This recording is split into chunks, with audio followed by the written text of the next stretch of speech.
everyone, I hope you're all well. So today I thought I'd do my third trimester update. If you haven't seen my first trimester update and my second trimester update, I'll leave them in the link below. But as I'm now 37.5 weeks pregnant, going on 38, I thought it's about time that I film my third trimester update before I pop. As baby is literally on the way now and I can't wait to meet them.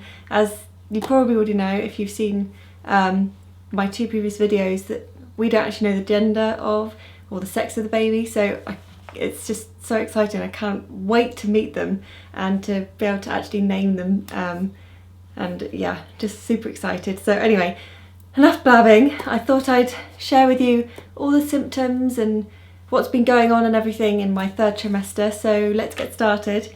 So symptoms wise, generally I've been feeling quite well in my third trimester. My second trimester obviously was much better. I was more awake and I felt so much more myself. My third trimester I've still been feeling well, but I'm a little bit more tired, but that's probably understandable as there is a massive weight now that I'm now carrying around. So I have been a little bit more tired, and now that I'm on leave from work, I shall certainly be taking some time out for some naps to try and catch up on some sleep before the baby arrives. I've been having a not very glamorous symptom, I suppose. I haven't had any kind of problems with swelling up until this point, and it's only happened within the last week or so. I've started to get swelling in my ankles and feet. And when people say swelling, it's I thought, you know, just a little bit of swelling, but oh no, the cankles are definitely here. I literally have feet like elephants. So what has been coming in handy has actually been wearing flight socks to try and keep the circulation going and raising my feet up when I can and just keeping moving. But apparently it's very normal at this time of your pregnancy, so just drinking lots of water. So I am going to loo a lot, as you can imagine, as well. So yeah, swelling in my feet, but not my hands or anything else, it's just my feet and my ankles. But as I said, the flight socks has definitely helped, and so if any of you are in the same situation as me, I would really highly recommend that you get yourself a pair. You can get ones which are skin coloured, so they're not so obvious if you're wearing pumps and things, but they have been a really great help, and my swelling literally massively reduced in a matter of like 24 hours or so. So yeah, I mean I still have it, but obviously it's quite as bad as the elephant feet as they once were. So yeah, obviously I mentioned tiredness, but tiredness is also more kind of due to the fact that obviously you are feeling more tired generally in your third trimester, but also the lack of sleep, because obviously there's baby pressing down, and so you go to the loo more frequently in the night, but also rolling over in bed at night is being a little bit more uncomfortable. But other than that, I haven't really had many negative symptoms. It's all been really positive, and I've really enjoyed my pregnancy, so I'm actually really going to miss having the bump, but obviously super excited to meet the little one when they arrive. What I have been having though, definitely over the last week, have been Braxton Hicks contractions, and they have ramped up massively to the point where I called the labour ward yesterday because I thought I might be going into labour, and I'll go on a little bit in a minute why I was a bit worried about that. But yeah, Braxton Hicks, they don't generally hurt, they're not really uncomfortable, they're just kind of intense contractions that you just feel like your tummy's tightening, but mine had got really regular and were like 10 minutes apart, but were lasting for about a minute each time. So I was thinking, oh my gosh, am I going into labour now? Which ordinarily would be really exciting, but as mentioned, I will explain a bit more in a minute about why I was a bit worried, but they've stopped now. But yeah, so I've been having Braxton Hicks contractions. In terms of appointments, so this is where I'll start describing sort of what's going to be happening in terms of my labour and everything, and why, and that kind of thing. So as I previously mentioned, I would be having a 32-week scan, and that was to see if my placenta had moved, so I wouldn't have to have a C-section and hopefully be able to give birth vaginally. Well, 32 weeks came, I had the scan, the placenta had been, you know, really great and it moved out the way, so thank you very much, but little baby has been a bit of a pickle and has been breech since about 30 to 32 weeks and is still breech now. I have tried everything under the sun. I've been on spinning babies and tried all their sort of wonderful exercises with the forward leaning tilt and the breech tilt and all that kind of stuff. I've tried handstands in swimming pools, but this little one is definitely quite comfy sat facing the world, because they're also back to back, so being breech back to back and they're also footling breech. So when I got to my 36 weeks, they said that they'd scan me again, so I've had that 36-week appointment, and I was convinced that they had turned around after doing the exercises. I don't know, I just thought that they had felt really different, but they have told me that they are still breech. So they offered me what's called the external cephalic or cephalic version, which is where they manually manipulate the baby.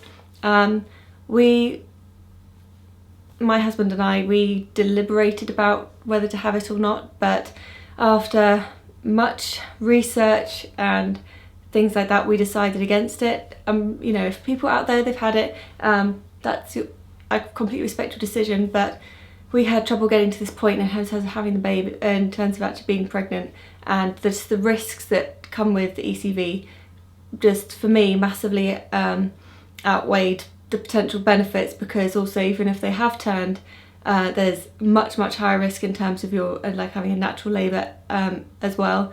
So for example, with ECV there's a high risk of, this is what my consultant told me, high risk of placenta abruptions and membranes tearing, and also there was only, for as being a first time mum and first pregnancy, it's only a 30% chance it would work, and also a much higher risk of having to have an emergency cesarean straight after the ECV, and none of those sounded great. I just thought, you know, okay, so what's the other option? They told me that I can't have the birth naturally as it's a footling breech, so it would be too dangerous. So the other option is C-section, so we will be having a C-section. I won't be sharing the date, I still want it to be a surprise for people when they get here, but also you never know, I might go into labour early, which I really hope I don't now, because I'm slightly terrified that it would end up in a crash section. So fingers crossed I make the date that they've given me. But yeah, we are having a C-section. Not ideal, slightly terrified, I'm not going to lie. But yeah, I suppose, you know, that's the lowest risk option for our situation. So as long as our little baby comes into the world and is safe and happy, that's really all that matters.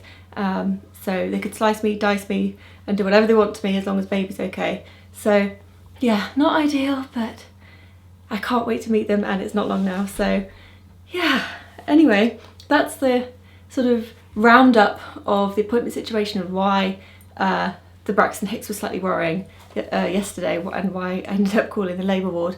They probably thought, oh, silly girl, you know, Braxton Hicks, nothing. But it was just that they apparently, if they're really regular and you've been having them like a certain distance apart, then with a breech birth, apparently you don't necessarily get the same pain as you would in a normal contraction. So you know, I've got all these things going in my head, and I'm just terrified that I wouldn't make it to the hospital in time in case I was in labour. So anyway, that's the situation. Yeah, a little bit nervous, but we'll get there and it will be fine, I am sure. Yeah, so as you can imagine, it has been a bit of an emotional roller coaster, trying to get my head around the fact that I'm not going to be able to give birth naturally anymore, and it will be C-section, and it's still just as special, I get that, and everything. But yeah, it has been a bit of an emotional roller coaster, but definitely feeling more positive about it now. My husband's been great support, so we just can't wait to meet little one now, and it's so exciting.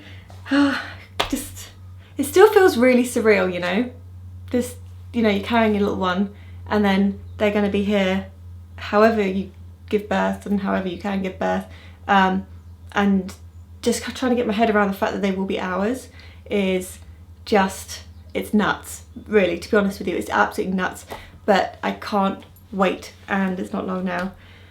Yeah, so best get finishing off tidying the house and that kind of thing. But I probably should show you my bump. Yeah.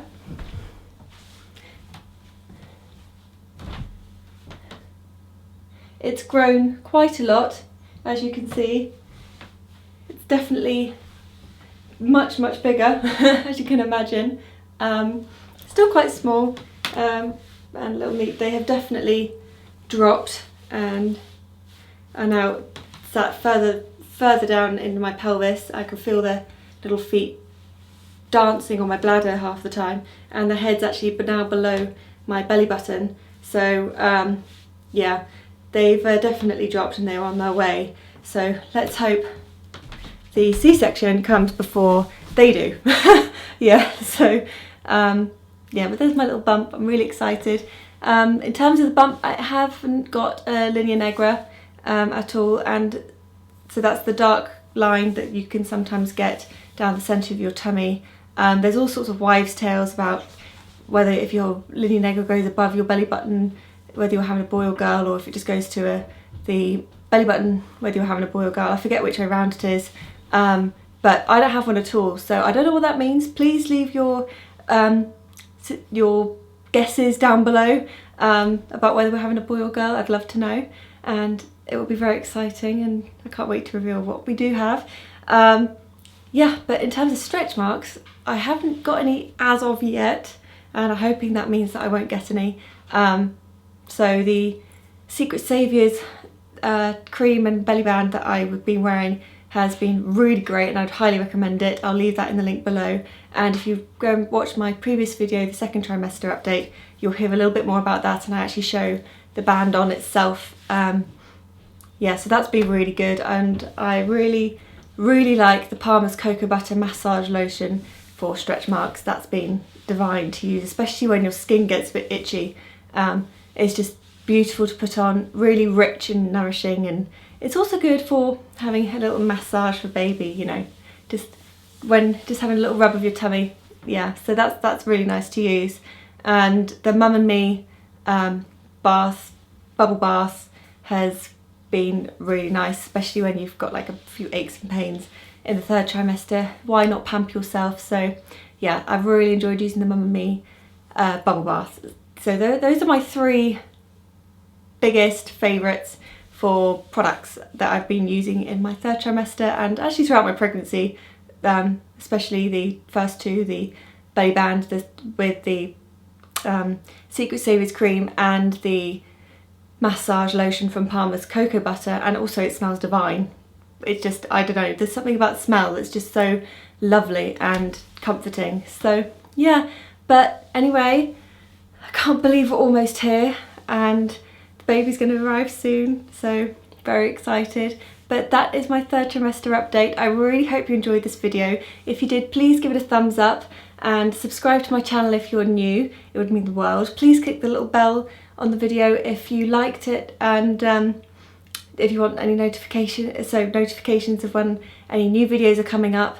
And as I've already said, I will leave links down below in the description blocks to my previous two pregnancy updates if you want to go and check those out. And I've also got a few bits and pieces on my blog to do with morning sickness suggestions, how to cope with it and things like that, and what to wear in your first trimester to try and hide your bump and keep it a secret from family and friends and colleagues as well, on my blog. So that's www.naomililly.com. But for now, I shall see you in my next video, and thanks for watching. Bye guys!